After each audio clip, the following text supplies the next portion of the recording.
Buenas tardes, gente. Buenas tardes. Lindo volvernos a encontrar. Yo me encuentro con una camarita.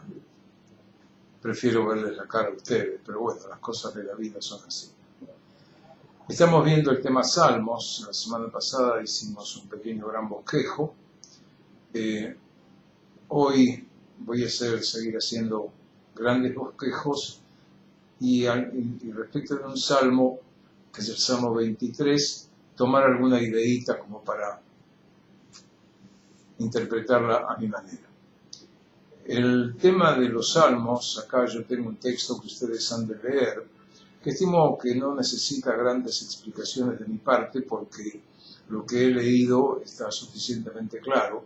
Una de las cosas que menciona el texto es porque en el libro, en la Biblia, en el libro de los Salmos, cuando está traducido al castellano, hay un número entre paréntesis, es decir, está el número del Salmo y a su lado, entre paréntesis, hay otro número. Y en el texto que ustedes van a leer explica que precisamente por un error cometido en su momento entre la traducción griega y el hebreo, generaron diferencias y entonces trataron de salvar esa diferencia poniendo el número original entre paréntesis y que de alguna manera complicó la cosa. Debo decirle que yo, teniendo la Biblia hebrea en mis manos, el número que figura entre paréntesis es el que no corresponde a la Biblia hebrea, porque, por ejemplo, les voy a decir en este momento el Salmo 23, que es el que yo quiero comentarles ahora. En la Biblia en castellano dice Salmo 23, que es el Señor es mi pastor, y entre paréntesis está el Salmo 22. Lo que dice entre paréntesis 22, no le den bolilla. Es solamente para complicar un poco y preferiblemente no complicarse, al contrario, hagamos todo lo necesario para simplificar lo que de alguna manera tenemos que estudiar. Luego viene una explicación que tiene que ver con los salmos y la historia de Israel, donde da los números, y no hace falta memorizar los números para nada, con tenerlo escrito y poderlo leer es más que suficiente, donde escribe precisamente cuáles son los salmos que tienen que ver con ciertos momentos de la historia del pueblo de Israel. Habla también de los salmos y los géneros literarios, que no voy a hablar del tema porque de literatura sé exactamente nada, pero acá explica precisamente cuáles son de acción de gracias, cuáles son súplicas, etcétera, etcétera, etcétera, y es entonces que, de nuevo, al leerlo y tener esto por escrito, que si bien cuando estudiamos salmos o leemos salmos no nos preocupa tanto a qué se refiere, pero es bueno saberlo por aquello de el saber no ocupa lugar. Y después, al final ya, habla de una estructura que recuerda al Pentateuco, es decir, seguramente aquellas personas que tuvieron la posibilidad de escribir los salmos tenían también en su memoria todo lo atinente al Pentateuco y como también lo debemos saber, todo esto que está escrito hoy, inicialmente, allá lejos y en el tiempo, estaba sabido de memoria y cuando empezaron a transmitirlo al papel, claro está que se generaron algunas diferencias. Léanlo, guárdenlo, no lo estudien de memoria, no se justifica ocupar en nuestra cabeza elementos que se pueden leer, porque si no nuestra cabeza va a estar ocupada con cosas innecesarias. Léanlo, guárdenlo, y si en algún momento lo necesitan, van y lo buscan. Yo quiero comentar con ustedes precisamente el Salmo 23, que tiene ciertas interpretaciones. Yo estaba comentando que tengo en mis manos un libro que se llama El Señor es mi pastor, precisamente por el Salmo 23, que lo escribió un rabino que se llama Harold Kushner. Lo recomiendo, que si lo pueden encontrar, tal vez lo pueden encontrar en la computadora, tal vez lo pueden encontrar en otros lados. Hace un análisis muy intenso y muy lindo de todo lo que tiene que ver con este salmo. De vuelta, está escrito, está en un libro, no necesitan que yo se lo lea, ustedes saben, en el castellano. Léanlo y si hace falta, tomamos algunos párrafos y lo leemos juntos y lo interpretamos. Yo quiero contarles ahora, respecto de ese salmo, algunas cosas que yo tengo en mi poder y que no puedo decirles que están en algún lado porque no sé de dónde lo he obtenido. Lo primero que tenemos que pensar que este salmo, Salmo 23, donde dice que Dios es mi pastor, entonces acá tenemos que empezar a pensar en cosas que no tienen nada que ver con nuestra realidad cotidiana. Primero, yo soy porteño, no sé ustedes de qué lugares son.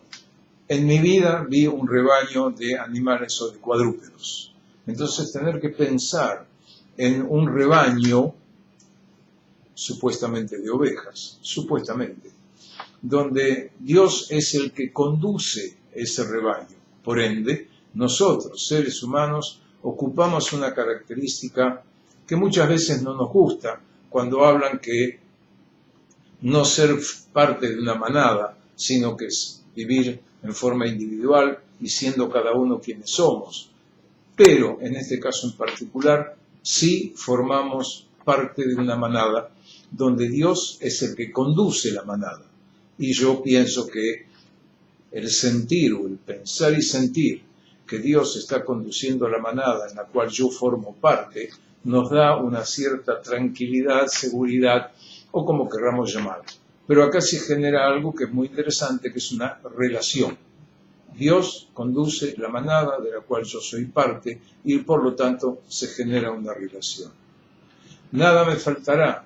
Sabemos que Dios nos va a suministrar lo que necesitamos. Punto que es muy importante. En lugares de verdes prados me hace descansar. Esto es descanso, o sea, hay un concepto que debiésemos aprender, en mi opinión personal, podemos disentir, que debemos aprender lo que es descansar.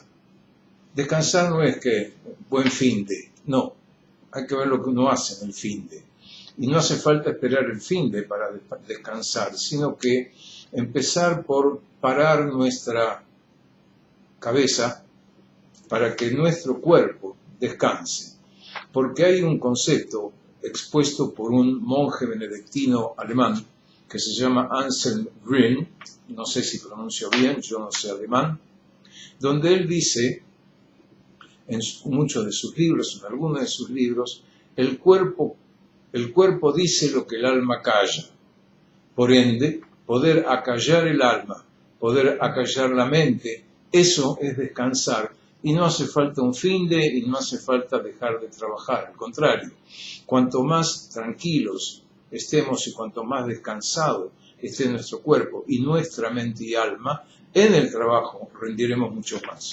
Saber que Dios nos conduce para descansar. Hagámoslo. Junto a aguas de reposo me conduce, me está cuidando. Él restaura mi alma. Está trabajando en el concepto de médico del alma. Eso es sanidad. Está ocupándose de sanarnos. Me guía por senderos de justicia. Me está direccionando, me está diciendo por dónde ir y por dónde no ir. Y pienso que es importante tomarlo en consideración. Por amor de su nombre, tiene el propósito de guiarme y de hacer todo lo que sea por amor a su propio nombre. Ese es su propósito.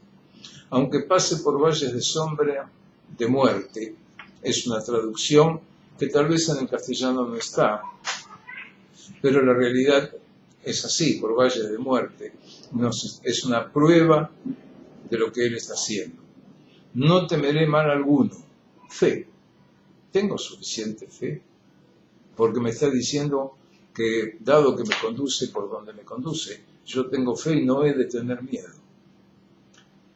Porque tú estás conmigo. Fe, fidelidad, confianza. Estamos hablando de lo mismo. Tu vara y tu cayado me infunden aliento, esperanza. Tú preparas una mesa delante de mí. Me está dando todos los elementos que yo necesito, inclusive me está sirviendo una mesa. En presencia de mis enemigos, es decir, me está protegiendo. Has ungido mi cabeza con aceite, es consagración. Es decir, los reyes en la antigüedad eran ungidos. Debo aclarar para provocar un poquito y hacer un poco de lío, que precisamente la palabra ungido tiene que ver con Mesías, con Mesías en hebreo, que no se ha traducido al castellano, sino que está la simbología del Mesías, del ungido, que bueno, tenemos que empezar a pensar que no es literalmente traducida la palabra, sino que hay un concepto abstracto que nos permite pensar en el que nos va a redimir. Mi copa está rebosando. Eso es abundancia y muchas veces la copa se ha comparado con el corazón. La forma de la copa muchas veces tiene que ver también con ese dibujo que hacemos del corazón. Entonces está pleno de alegría, de placer, de satisfacción. Ciertamente el bien y la misericordia me seguirán todos los días. Y acá dice que esto es bendición. Ahora, hay algo que es importante que lo entendamos de una manera diferente. De acuerdo al hebreo, el bien y la misericordia me perseguirán todos los días. Entonces, obviamente, para lograr el bien y la bendición, debiésemos detenernos, para que precisamente al detenernos, quizá, dado que nos está persiguiendo, tal vez nos alcance, en lugar de estar corriendo nosotros en su búsqueda, cuando el texto dice lo contrario. Y en la casa del Señor moraré, es una promesa que Dios nos hace, por largos días, es decir, eternamente. Esta interpretación que yo hago del texto, traten de pensarlo, de sentirlo, de aplicarlo, de hacerlo vuestro, y les puedo asegurar que les va a hacer muy bien. Gracias, hasta la próxima.